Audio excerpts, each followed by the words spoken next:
नमस्कार, प्रणाम, आदाब। वर्चुअल क्लास स्टूडियो में आप सभी का हार्दिक स्वागत।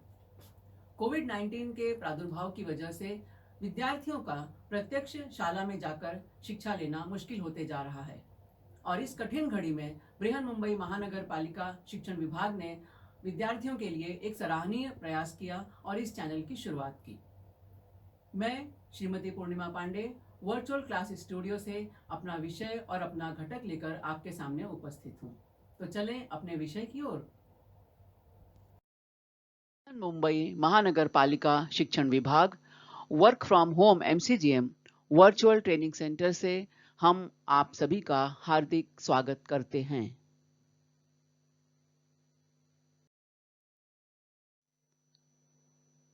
कक्षा 10वीं इतिहास और राजनीति विज्ञान विषय के सत्र में मैं श्रीमती पूर्णिमा पांडे आप सभी को सादर आमंत्रित करती हूं। हमारा आज का घटक है प्रसार माध्यम और इतिहास, पाठ 5, मास मीडिया एंड हिस्ट्री। कक्षा 10वीं और इस पाठ को पढ़ने के बाद कौन कौन सी क्षमताएं हमारे विद्यार्थियों में विकसित होनी चाहिए, तो विभिन्न प्रसार माध्यमों एवं इतिहास के बीच के सहसंबंध को पहचान सकना, विभिन्न प्रसार माध्यमों में उपलब्ध होने वाली जानकारी के आधार पर तटस्थ रूप से स्वयं का ऐतिहासिक दृष्टिकोण विकसित कर सकना, ये बहुत ही महत्वपूर्ण है।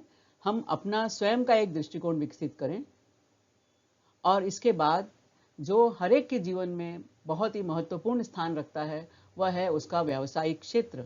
तो संबंधित व्यवसाय के व्यावसायिक क्षेत्रों की जानकारी प्राप्त करना।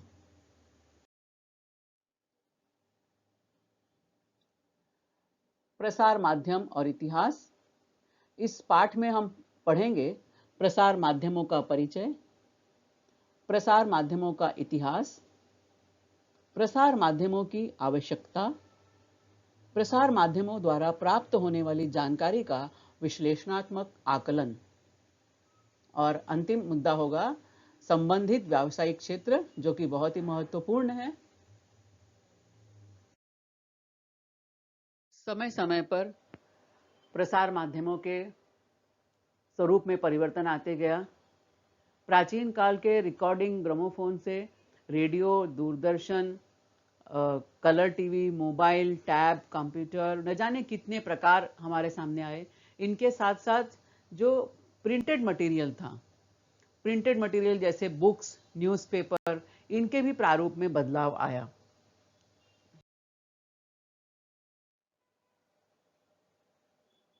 तो सबसे पहले हम बात करेंगे आकाशवाणी। हम सब बहुत अच्छी तरह से परिचित हैं आकाशवाणी से। आप जो यहाँ पर चित्र देख रहे हैं, रेडियो आपको दिखाई दे रहा है।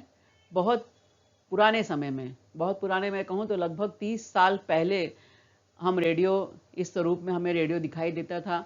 उसके बाद में ट्रांजिस्टर आया और आज तो रेडियो मोबाइल में हमारे इस तरह से है कि हमें अलग से किसी रेडियो की ज़रूरत ही नहीं पड़ती है। तो देखते हैं आकाशवाणी ने जनसंपर्क के लिए किस तरह से महत्वपूर्ण भूमिका निभाई। हमारे घरों में बचपन में इस तरह का रेडियो हुआ करता था। 1924 ईस्वी में इंडियन ब्रॉडकास्टिंग कंपनी IBC नाम से प्रतिदिन कार्यक्रमों का प्रसारण करने वाला एक निजी रेडियो केंद्र प्रारंभ हुआ। बाद में अंग्रेज सरकार ने इस कंपनी का इंडियन स्टेट ब्रॉडकास्टिंग कंपनी इस तरह से नामकरण किया, ISBS। और 8 जून 1936 ईस्वी को इस कंपनी का नामकरण ऑल इंडिया रेडियो के रूप में हुआ, AIR। आज भी हम जब कहीं रेडियो का सिंबल चिन्ह देखते हैं, प्रतीक चिन्ह देखते हैं, तो उस पर AIR लिखा हुआ दिखाई देता है, यानी ऑल इंडिया रेडियो।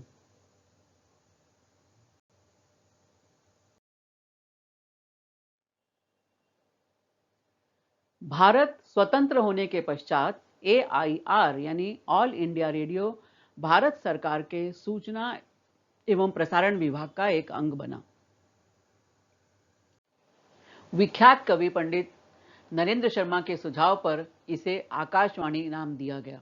यानी आज़ादी के बाद, स्वतंत्रता प्राप्ति के बाद ऑल इंडिया रेडियो का नाम आकाशवाणी कर दिया गया।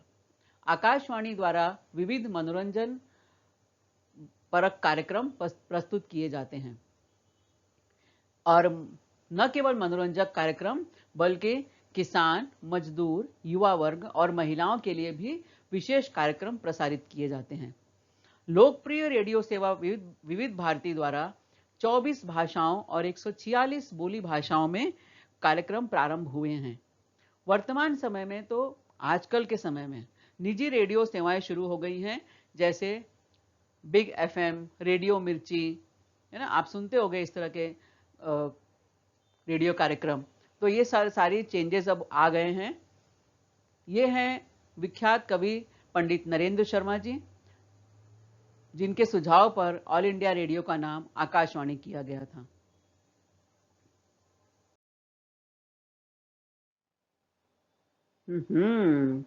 कुछ सोचने की मुद्रा में है जनाब। क्या आप जानते हैं, ये हमसे पूछ रहे हैं इशारों इशारों में कि क्या आप जानते हैं किसके बारे में? रेडियो के बारे में। क्या जानते हैं?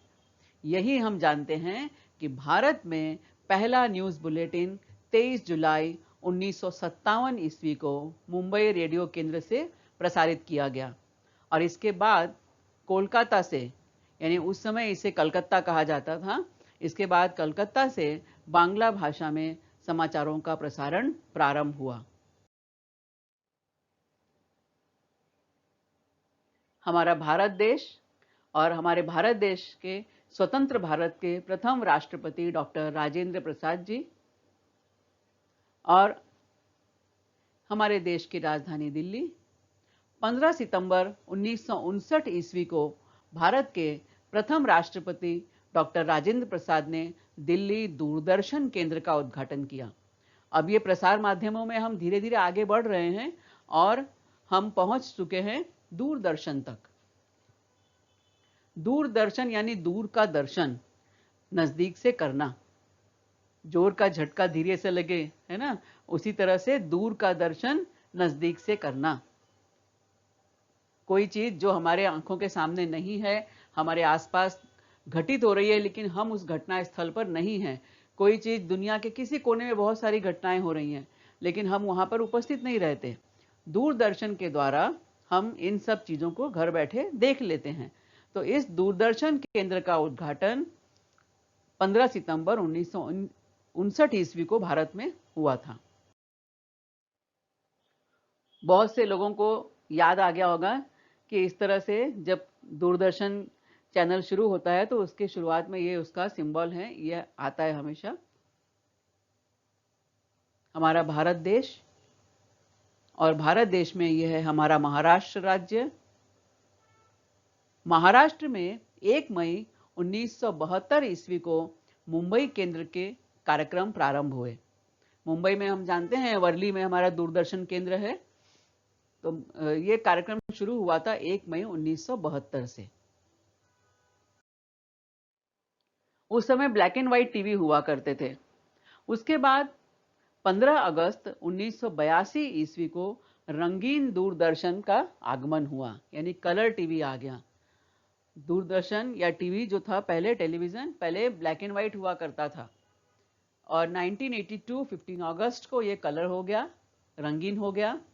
और 1991 ईस्वी में विदेशी और देशी निजी चैनलों को केबल तकनीक का उपयोग कर कार्यक्रम प्रसारित करने की अनुमति प्रदान की गई।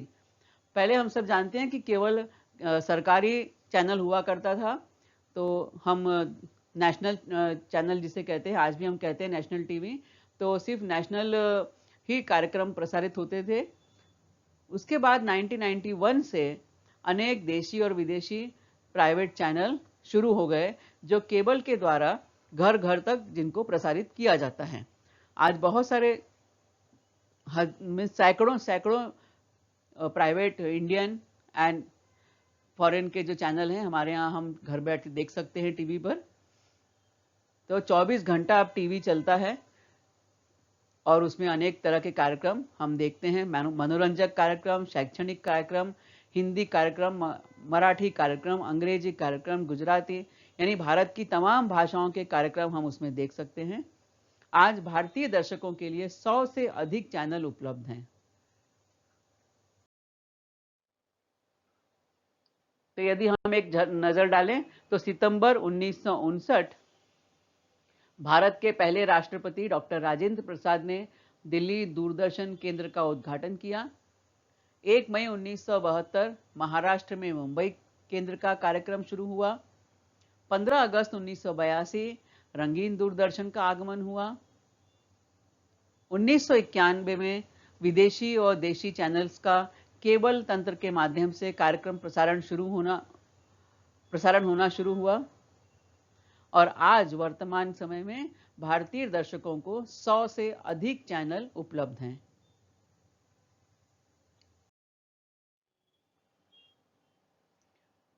प्रसार माध्यमों की आवश्यकता। आखिर इन संपर्क संचार माध्यमों की हमें आवश्यकता क्यों होती है? तो किसी भी जानकारी को मुक्त रूप से समाज में फैलाने अथवा प्रसारित करने हेतु प्रसार माध्यमों की आवश्यकता होती है। बहुत सिंपल भाषा में यदि हम कहें तो कोई भी जानकारी जो सभी के लिए उपयोगी है वह आसानी से समाज में फ्री ऑफ कॉस्ट, मुक्त रूप से तुरंत सब लोगों तक पहुंच सके, समाज के हर व्यक्ति को, हर वर्ग से संबंधित व्यक्ति को वह खबर मिले, वह समाचार मिले। तो इसलिए हमें आवश्यकता होती है प्रसार माध्यमों की। अब उस प्रसार माध्यम में हम देखें तो मुख्य रूप से समाचार पत्र, रेडियो और दूरदर्शन, ये 3 मुख्य हैं। उसमें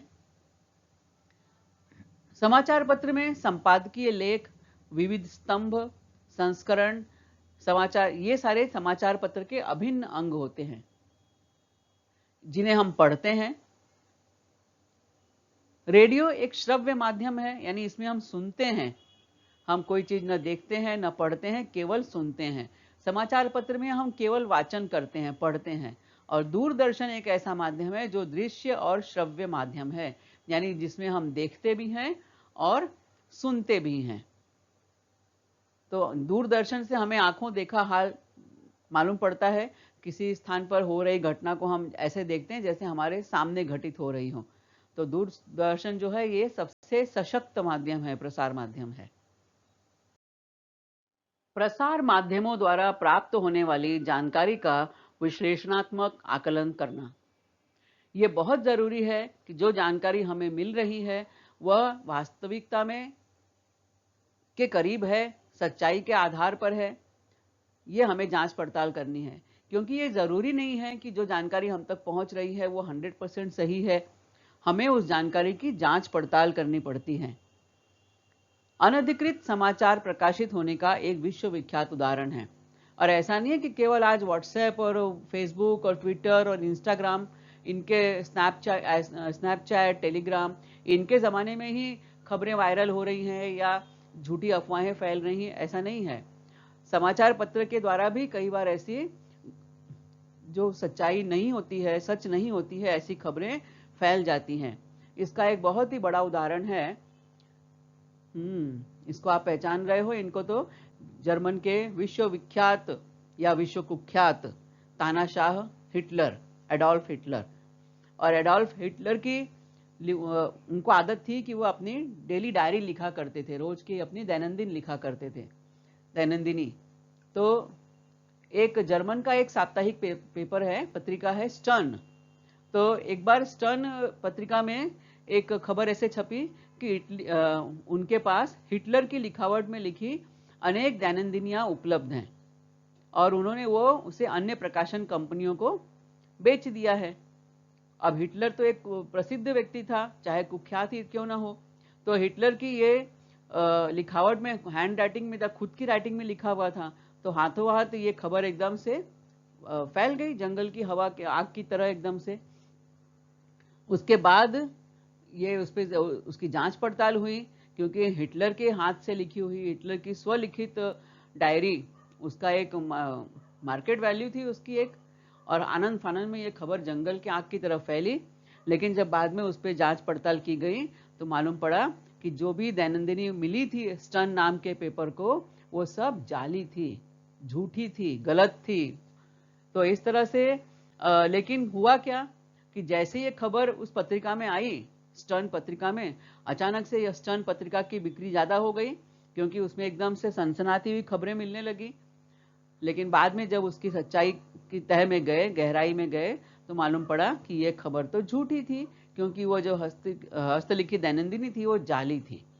इसलिए हमें प्रसार माध्यम द्वारा जो भी जानकारी मिलती है उस पर आंख बंद करके विश्वास नहीं करना चाहिए। और आज के समय में तो हमें और भी सावधान होने की जरूरत है, क्योंकि आज तो सोशल मीडिया के बहुत सारे प्लेटफॉर्म उपलब्ध हैं और इन प्लेटफॉर्म्स पर कई तरह की, चाहे वो धार्मिक हो, सामाजिक हो, राजनैतिक हो, अनेक प्रकार की मानवीय समस्याओं से संबंधित हो, रोज इतनी जानकारियां वायरल होती रहती हैं कि उसमें ये विश्वास करना मुश्किल हो जाता है कि कौन सी सही है और कौन सी गलत।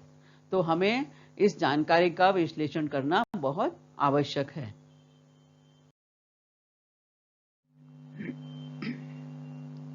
अब हम देखेंगे और एक महत्वपूर्ण क्षेत्र कि आखिर उपयोजित इतिहास से संबंधित व्यावसायिक क्षेत्र कौन कौन से हैं।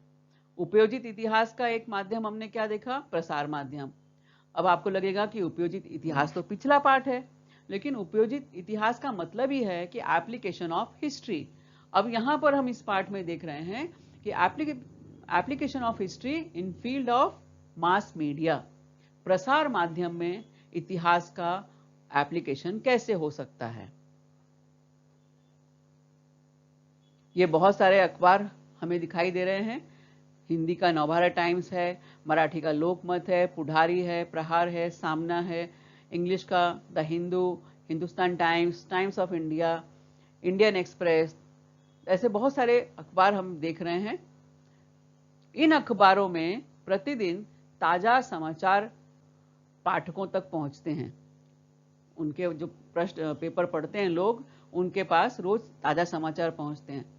अब जो आज की कोई ताजा खबर छपी है, तो यह ताजा समाचार बताने की भूमिका भी तो देनी पड़ती है उन समाचारों को। यदि मान लो आज हमने कहीं पे किसी चीज का मुंबई के ग्वालियर टैंक में यदि कोई सभा होती है और जोर शोर से पेपर में आती है कि भाई कल 8 अगस्त को मुंबई के ग्वालियर टैंक में, मुंबई के ऐतिहासिक मैदान में बहुत बड़ी सभा हुई। तो अब ऐतिहासिक मैदान, ग्वालियर टैंक, ये जानने के लिए ग्वालियर टैंक का ऐतिहासिक महत्व क्या है, तो हमें पीछे जाना पड़ता है। और फिर हमें मालूम पड़ता है, वो समाचार पत्र के माध्यम से ही मालूम पड़ता है कि 8 अगस्त 1942 को महात्मा गांधी ने अंग्रेजों भारत छोड़ो का नारा दिया था और मुंबई के ग्वालियर टैंक से ही आंदोलन शुरू हुआ था। तो ये इतिहास है ना। तो यदि हम एक समाचार आज हम देते हैं, मुख्य समाचार, तो उस समाचार के पीछे का समाचार, यानी उस खबर के पीछे की नींव, उसकी भूमि, भावभूमि, उसकी पृष्ठभूमि वो बतानी पड़ती है। कई अखबारों में विशेष स्तंभ भी चलाए जाते हैं। विशेष स्तंभों द्वारा हमें भूतकाल में घटित आर्थिक, सामाजिक, राजनीतिक, ऐतिहासिक घटनाओं का बोध होता है। भूतकाल की पृष्ठभूमि में वर्तमान समय को समझने में सहायता मिलती है। हमें जब किसी चीज का इतिहास, भूगोल मालूम पड़ जाता है, तो वो चीज हमें वर्तमान में घटित होने वाली वो घटना हमें आसानी से समझ में आ जाती है। तो वर्तमान स्थिति को समझने के लिए भी हमें इतिहास में जाना पड़ता है, अतीत के पन्नों को पलटना पड़ता है।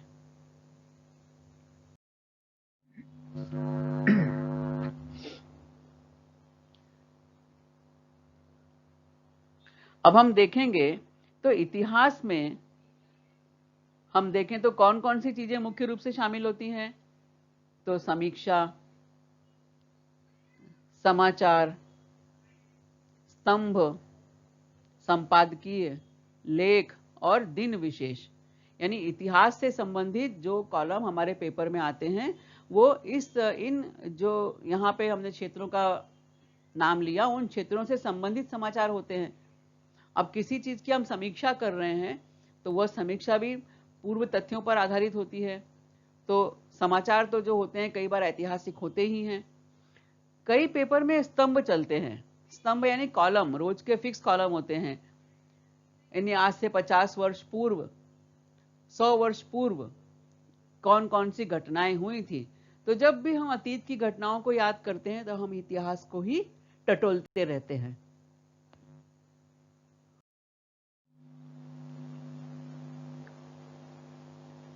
इसके अलावा कई बार हम दिन विशेष मनाते हैं, जैसे जब प्रथम विश्व युद्ध खत्म हुआ था 1918 में और शुरू हुआ था 1914 में, तो 2014 में इस युद्ध को 100 वर्ष पूरे हुए थे।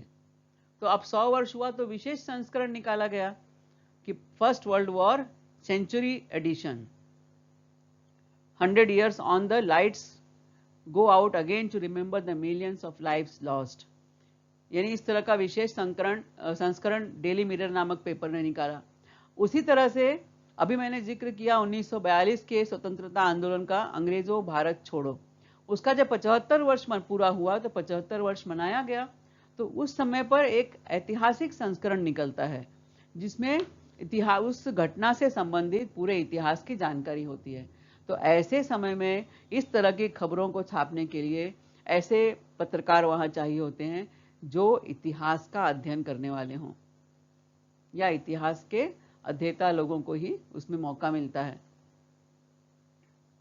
तो समाचार पत्रों को विशेष अवसरों पर जो संस्करण या विशेषांक निकालने पड़ते हैं, उसमें इतिहास का अध्ययन उपयोगी सिद्ध होता है।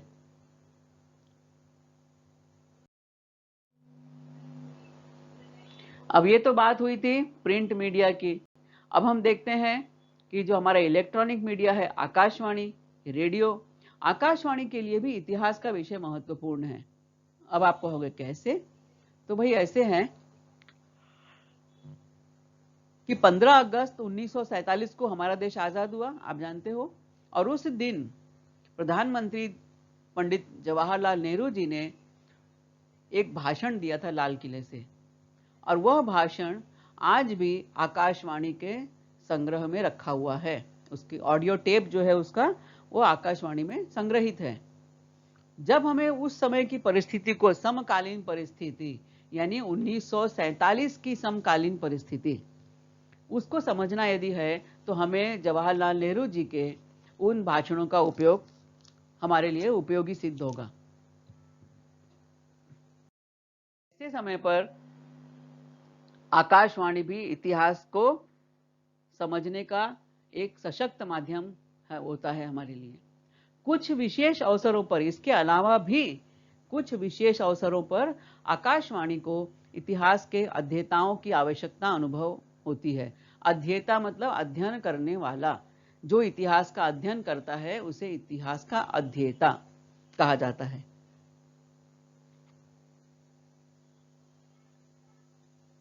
Akashvani, all India radio. कौन कौन से विशेष अवसर हो सकते हैं? राष्ट्रीय नेताओं की जयंती अथवा पुण्यतिथि, जैसे हम 15 अक्टूबर को वाचन प्रेरणा दिवस मनाते हैं। अपने सम्माननीय भूतपूर्व राष्ट्रपति, मिसाइल मैन, हमारे वैज्ञानिक, वरिष्ठ, बहुत ही बुद्धिमान विद्वान डॉक्टर APJ कलाम, तो उनकी पुण्यतिथि होती है 15 अक्टूबर। तो उस दिन आकाशवाणी पर उनसे संबंधित कई कार्यक्रम होते हैं। तो उनको समझने के लिए हमें इतिहास के गलियारों में घूमना पड़ता है।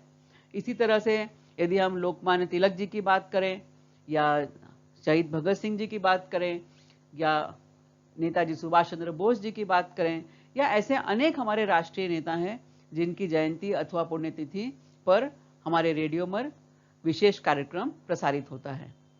किसी ऐतिहासिक घटना को 1 वर्ष हुए, 25 वर्ष हुए, 50 वर्ष हुए, 100 वर्ष हुए, या ऐसी क्रम में अधिक वर्ष पूर्ण होने पर कार्यक्रम होते हैं।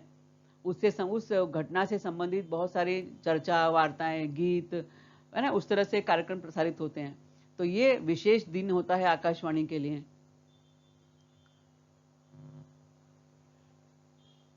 राष्ट्रीय नेताओं के कार्यों पर वक्तव्य देने के लिए और दिन विशेष कार्यक्रम तो होता ही रहता है।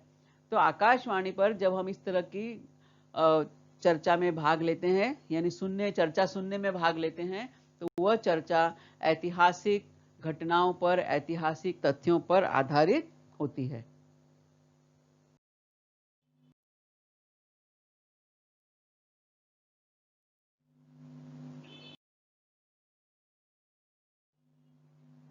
वो discovery channel, history channel, national geographic channel, epic channel, बहुत सारे चैनल जो आपसे चिर परिचित हैं।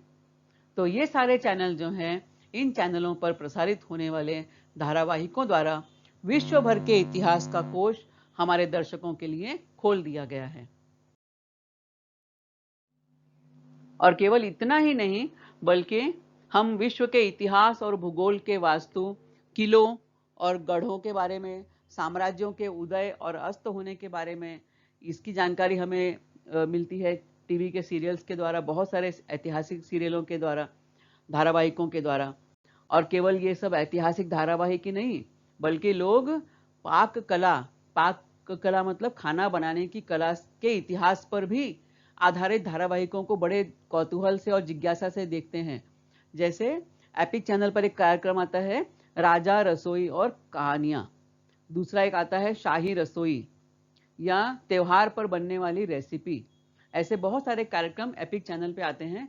तो जब हम उस सीरियल को देखते हैं, धारावाहिक को देखते हैं, तो हमें न केवल उस खाना को, उस भोजन को बनाने के तरीके के बारे में मालूम पड़ता है, बल्कि उस भोजन में कौन कौन से मसाले हैं, वो मसाले कहाँ से आए, उनका उद्गम स्थान क्या है, व्यापार के द्वारा कैसे पहुंचे, किस राजा के द्वारा या किस शासन काल में वो मसाले भारत में उपयोग में लाए जाते थे। इस प्रकार की बहुत सारी ऐतिहासिक जानकारियां भी हमें इन सारे सीरियल्स में मिलती है। तो आजकल तो पाक कला पर आधारित धारावाहिक भी बहुत ही लोग ध्यान से देखते हैं। तो उपयुक्त सभी क्षेत्रों के लिए इतिहास के गहन अध्ययन की आवश्यकता होती है।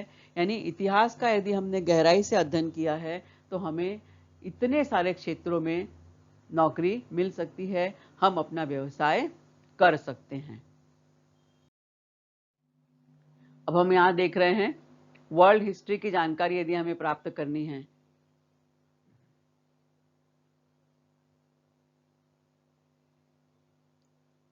यह है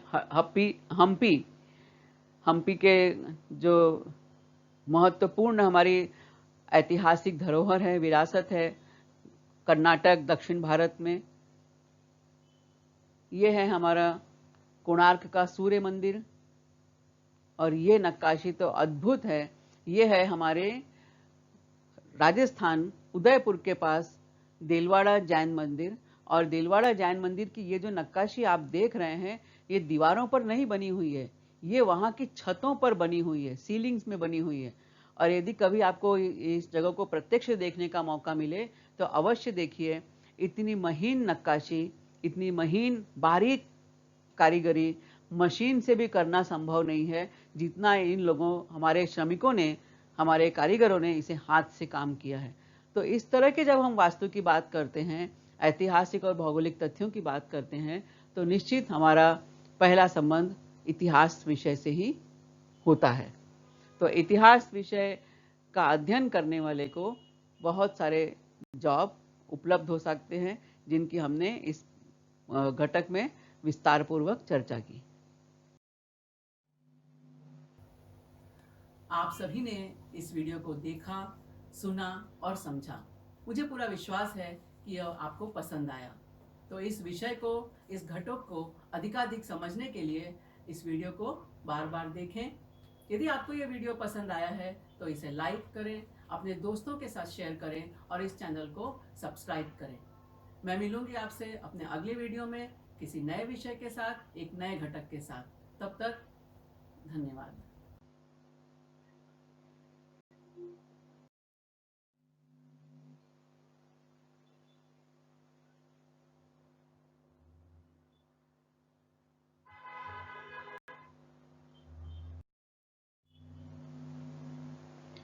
आपने यह वीडियो देखा, सुना और समझा। मुझे उम्मीद है आपको यह वीडियो पसंद आया है। आपके सुझाव, आपकी प्रतिक्रिया नीचे कमेंट बॉक्स में अपेक्षित हैं। तो मिलती हूं मैं आपको अगले वीडियो में। तब तक के लिए धन्यवाद।